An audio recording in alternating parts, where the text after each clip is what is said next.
the Chevy Tahoe. This is the V8 classic. It is a bestseller. Chevy's been making trucks for forever and it knows its stuff. But this is the new Ford Expedition. It's the modern take. It's got an overachieving V6 as well as this sweet new split tailgate. Chevy sold more than twice those vehicles than the Ford last year. And if those numbers hold up, y'all, 70,000 people are gonna end up making a real big mistake. We're Edmunds, and we test hundreds of cars each year on the road and at our private track, so you get the most trusted reviews. If you want to know which car, truck, or SUV is the best, then stick with us. We love the Tahoe for both its heritage and charm, but there are a few key elements that keep it from being the best SUV on sale. Now, remember when I said the Expedition was the modern one? Well, the Tahoe is actually pretty good as well. Now, it's really hard to ignore this screen here. This is the biggest touchscreen in the segment, and you get all of the cool Google tech. So you get Google Maps, Google Assistant, and the Google Play Store for any other apps that you want. And of course, you also have standard wireless Apple CarPlay and Android Auto. Now, we have used this system quite a bit here in the Tahoe and on some of our year-long road test cars like the Chevy Colorado and the Blazer EV. And this system is really great when it works, because sometimes it can be kind of janky. There's been some bugs, and sometimes it even just completely bricks itself. I also have this really big high-resolution gauge cluster here. It is configurable, and what's kind of cool is I can get Google Maps on it. But once you get past the tech, everything in here is just kind of status quo for a large SUV, and that's not bad, it's just kind of average. The seats here are a little firm, there's not a lot of padding, and we found them to be a little bit uncomfortable when we took our long distance road tests. So that's something that you might notice. And that also brings me into another thing, is that there's a lot of like plasticky buttons in here. It looks like they just took it right out of the GM parts bin. And I'm sorry, if I'm paying for a fully loaded Tahoe like this, I want it to look better than the base model rental spec. See, 2025 marks the second half of this generation of the Tahoe, and the two big things they changed are all of this screen, and they swapped out the push button transmission that was right here to the column, and we totally dig it. And if you're trying to swap out your old Tahoe, or maybe you're looking for a new car, we have all kinds of really cool, easy, and free tools to help you get the best price over on our site. And check out the links below. Now, the last thing I want to point out is some of the interior storage. Now, I don't have enough room from a big dumb cup, but if I've got one with a smaller bottom, that fits in just fine. I just got to shove it in there a little bit. I've got a lot of room in the door pockets, and they're kind of like sectioned off so I can like organize all my stuff. I've got a really big center console right here. I've got a lot of room in the wireless phone area. I can fit a couple of different phones in there, and I really like this kind of storage right here at the bottom of the center console. It's great for smaller things. Oh, sorry, I didn't see you there. I'm just busy being entertained. Those cats, they're so funny.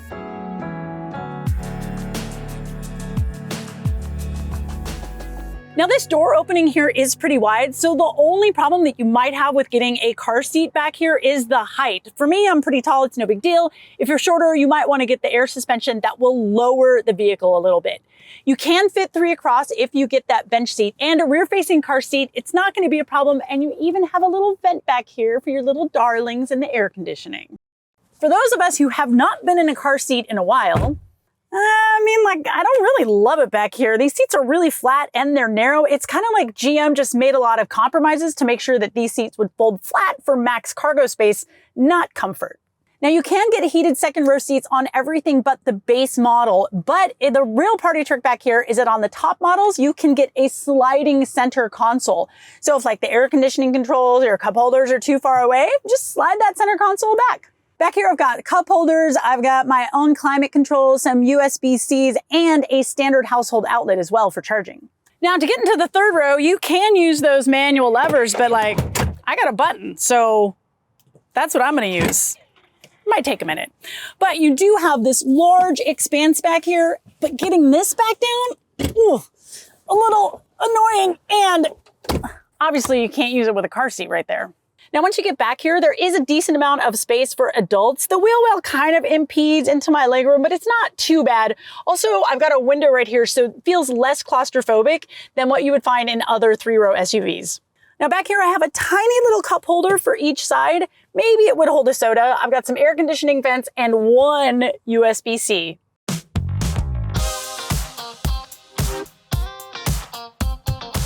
Now, as you would expect, the cargo space back here is really big. After all, this is a giant honkin' SUV, but I'm not sure it's big enough to actually have all of the passengers and all your stuff for a road trip. You might be better off just keeping 5 passengers and then road trip stuff, or 7 passengers and keep that for around town. But I've still got a little bit of underfloor storage right here. I've got some tie downs, and I also have a standard household outlet. Now, when you want to fold down those seats, there are some buttons back here, but you do have to press and hold and wait for the whole thing to go down. All right, there you go. Come on, Bubba. There it is. And I can even do the seats in the second row.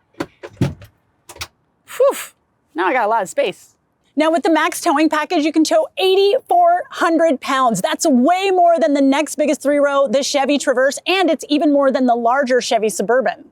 Now, tech and space are all well and good, but the most important part is how it drives.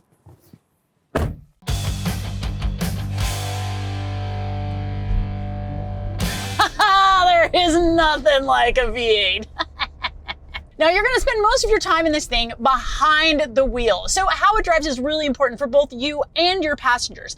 And I have to say, this thing handles really well. And part of that is due to the fact that you've got a couple of different suspension options. You can just get a standard coil spring, but this has got air suspension as well as magnetic dampers. So what that means is it handles those bigger undulations in the road really, really well. Sometimes those like smaller, sharper events that can make their way into the cabin with like a trucky shutter, but on the bigger stuff, it's really good. Now, with that air suspension, sometimes the body roll can be pretty big. I mean, this is a heavy vehicle, so that's something to look out for. Now, the Tahoe's got a few different engine options. We've got a smaller V8, which we've never really liked. We have a big old honkin' V8, and you also have a diesel. Now, the diesel is going to be the one that you want to get if fuel economy is really your jam. That's going to give you 24 miles per gallon combined. But this is the 6.2 liter V8, and it sounds good, and there's really great power delivery all throughout the power band. This 10-speed automatic transmission, it just always really seems to be in the right place, and I've got plenty of power for like merging and passing on the highway, even when I've got like a ton of people in gear in here. But look, this top tier engine, it's expensive. You're gonna pay up to $10,000 more depending on the trim, and it's really thirsty. 16 miles per gallon according to the EPA, but yeah, good luck getting that. Oh, and premium fuel is recommended. So you're gonna be spending a lot of money on this thing. Now, here's one cool thing. You see this little guy right here on the steering wheel? That means that this vehicle has got Super Cruise, and that is GM's semi-autonomous system where I can drive hands-free but eyes up across a bunch of mapped systems, and there is a lot of mapped roads here. You do have to put your hands back on the steering wheel for places that aren't mapped, like maybe construction zones, but as a whole, it works really, really good. Super Cruise is a $2,800 package, and it's free for 3 years, but after that, you have to pay a monthly subscription of about $40. But if you don't want to shell out for that, don't worry, because you've got all the standard things here like adaptive cruise control, lane keeping assist. All of those things are going to be standard on the Tahoe. Now, this long hood makes it kind of hard to see out the front, but fortunately you've got a standard 360-degree camera even on the base model. It's really, really helpful. Now, of course, there are some things that we don't like, right? I mean, the brakes are pretty spongy. They don't really inspire a lot of confidence. And the throttle actually has the opposite problem. It's super jumpy. And if you're not careful, this thing can just like shoot forward when you're least expecting it. There is a fair amount of wind noise up at highway speeds. And like I said, if you don't get the diesel, fuel economy is absolutely atrocious. So to sum it up, the Tahoe's got a great engine and a lot of really good tech, but it's not the best 3-row that you can buy. Now, if you want the most well-rounded, well-executed big 3-row SUV, it's gonna be the Expedition, but it's still not perfect. Now, don't be put off by this weird shaped steering wheel and the cowboy cosplay that I got going on here in the King Ranch. This is an excellent interior.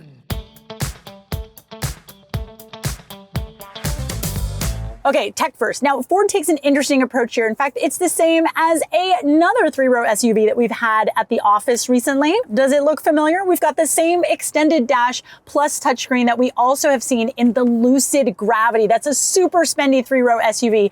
And frankly, it's nice to see something here that makes it look like it's actually worth the money, because you're gonna spend some coin in this guy. But this larger screen up here actually solves a pretty big problem in that it's raised up high, so I don't have to move my eyes that much away from the road in order to get the information, but the touchscreen is located close enough to me that it's pretty easy to access. And if your touchscreen is getting old and dated, well, we've got all kinds of tools over at Edmunds.com if you're looking for a new car. So be sure to check that out. Now, the only downside is that you don't get as many physical controls here as you do in the Chevy. I mean, all my HVAC controls are here on the screen, and I don't have any like labeled controls here except for Blue Cruise. Instead, I touch it and it shows up on that big screen there. It's kind of cool, but took me a while to figure it out. You guys, look at this. I press this button, the center console slides back, and then I have like this huge storage area. I love it. And I don't sacrifice any space from the center console. It's still really, really deep. The glove box is a good size. And then unlike the Tahoe that has like dual levels on the door pockets, this one is divided into 3 sections. So I have a lot of room for smaller stuff. Now, the only problem is that when this is moved back, like I might have a hard time reaching stuff back here, but I mean, really, it's no big deal. And frankly, Ford gets a lot of credit for just thinking outside the box here. I like these front seats a lot better than what's in the Tahoe. They just feel more supportive. There's a lot more padding in it, and I think the material is nicer. And it also feels like I have just a little bit more space. Plus, the materials in here, you guys, so much better. This does not look like a rental car. And part of that reason is because this is a whole new generation of the Expedition, whereas the other one is a mid-cycle refresh.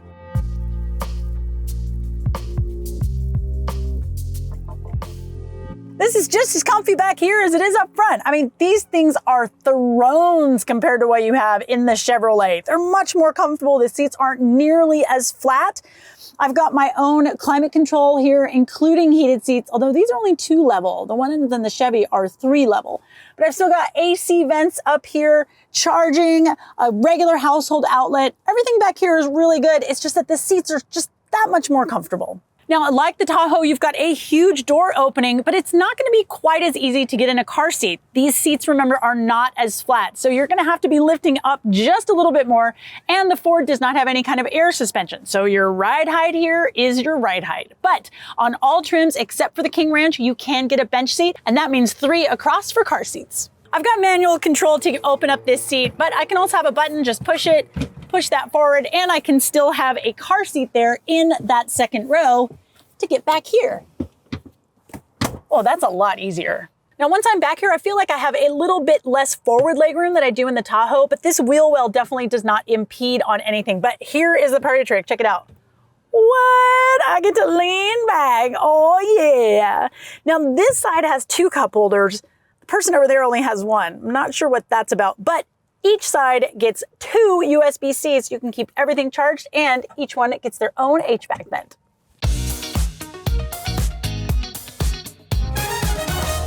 You guys, I'm so excited to show you this clamshell tailgate that's going on right here. It's so great. And it has this panel. So when you're just hanging out, like tailgating, like, look, you got a perfect backrest. I'm so comfortable. Just give me a brew, watch the football game. Awesome. Then when it's time to meal prep, don't worry. This guy comes up and I got a table. Yeah, buddy. When the table is not in use, it just stores right there, super easy. And then you've got all of this cargo space. Now, it is a little bit less than what you'll find in the Chevy, and having this clamshell, I feel like I have to reach over a little bit more, but there's more features in here, okay? I've got a light back here. I've got USB ports. I've got a 12-volt and a standard household outlet. This is just better appointed than what you'll find in that Tahoe. Now, this panel of buttons here will fold the seats, and they're one touch, and you can fold them both singly or at the same time. Now, these third rows, it goes down kind of slow, but boom, look at that second row. Bam, nice. And when it's properly equipped, you can tow 9,600 pounds with the Expedition. Now, the Explorer, you can only tow 5,000 pounds with that. So this is almost double. It's more than the Tahoe, and it's really the best in class. Plus, Ford has got a lot of great towing technology. I really love this vehicle if you need to tow. Look, a V8 is nice, but this one is better. The Expedition soaks up bumps better than any of the big 3-row SUVs thanks to its automatic adaptive suspension, and that is standard on the King Ranch and it's optional on the Platinum. This thing just feels way more settled than that Chevrolet does over those small little tiny bumps. And if you want more details on any of these vehicles and how they stack up to the competition, we've got all the info and it's really easy to find over on the site. And I'm sure you know the address by now, right? Oh, and this funny little steering wheel, you guys, it's not so bad in practice. It's actually kind of fun. It's got a nice weight, but getting it to move off center that takes a little effort, and then like there's a big dead spot at the center too. Look, body roll and handling, it's about the same as what's going on with that Chevy Tahoe. I mean, like these are both giant 3-row SUVs. You're not gonna go carving up some corners on a mountain road with these. Brakes here, I really like a lot better than what's in the Chevy. They're firm, they're confident, they're stable. I still have that forward vision problem that I do with the Chevrolet. I mean, it's got a really long nose, but hey, standard 360-degree camera, I don't care. Now the Ford is down 2 cylinders from the Chevy, but it is up 2 turbochargers. Oh yeah, and look, I know what you're saying. There's no replacement for displacement, but still this standard V6 in this, it's really, really strong. And there is just power for days. Plus in our testing, the V6 is a full second quicker to 60 than the V8 that's in the Tahoe. I mean, yeah, that's the high output version of the V6, but even the standard V6 is just much stronger than the standard V8 that's in the Chevy. And once you've used all that power to merge onto the highway, I mean, it's a really good cruiser. The road noise is pretty quiet, and things like adaptive cruise control and lane keeping assist, those are all standard. Now, you see this weird little blue button here on the steering wheel? That is Ford's Blue Cruise. Now, Ford takes a little bit of a different approach to their hands-free eyes-up driving system. All Expeditions get the necessary hardware as standard fare, and you get a 90-day free trial. But after that, you do have to pay for the subscription. It's gonna be $500 a year, or you can pay $2,000, but that will cover you for the life of the vehicle. Now, we kind of like this approach better than what's happening in the Chevy, but in terms of performance, the Blue Cruise is not quite up to snuff as the Chevy Super Cruise. We just find that the Super Cruise is just a little bit more natural, and this one has a few more disconnects. Now, fuel economy, I mean, it's a little bit better than that V8. I mean, just by a few mpgs. But Ford does say that you can use regular fuel in this, but it does recommend premium for max performance and towing. So Expedition, comfy, spacious, modern, easy to drive. I mean, it's not the 3-row for everybody, but for those who need it, it's gonna be really good. Now, before we get into value and verdict, I know y'all have stuff to say, so requests or comments, please let us know in that comment section down there. I read every single comment, I swear to God, and I love it. I love it when you guys give me a comic insult. Keep it coming. Oh, and if you're digging this video, be sure to like and subscribe. It just makes my little heart go pitter-pat. All right, money moves. Now, both of these vehicles started right around $65,000, but this Tahoe, you guys, this one as tested, it's over $90,000, and that is a super tough sell. The base model gets so many standard features like the screens, the driver's aids, the 360-degree camera that we think that the sweet spot for this vehicle is actually lower down in the trim walk. I mean, if you get the LT, it's just a small bump in price over that base model, and you still get all of the really good features. Plus, you have the option to add some of the tech features like what we have on this vehicle, and it's not gonna break the bank as much. We're just sad that you can't get the upgraded suspension on that LT. That's kind of a bummer. Now, when it comes to the Expedition in this King Ranch trim, yeah, it's $87,000, and that is a lot of money, but you guys, I'm not even mad at it. It really feels worth it. Plus, every trim that you've got here, from the base to the Platinum to the off-road Tremory guide to this one, it really feels like what you're paying is good value. Now, like the Tahoe, we think that the value proposition is just a little bit lower in that Platinum trim. Again, you'll still get a lot of the same features, but you won't be paying quite as much money.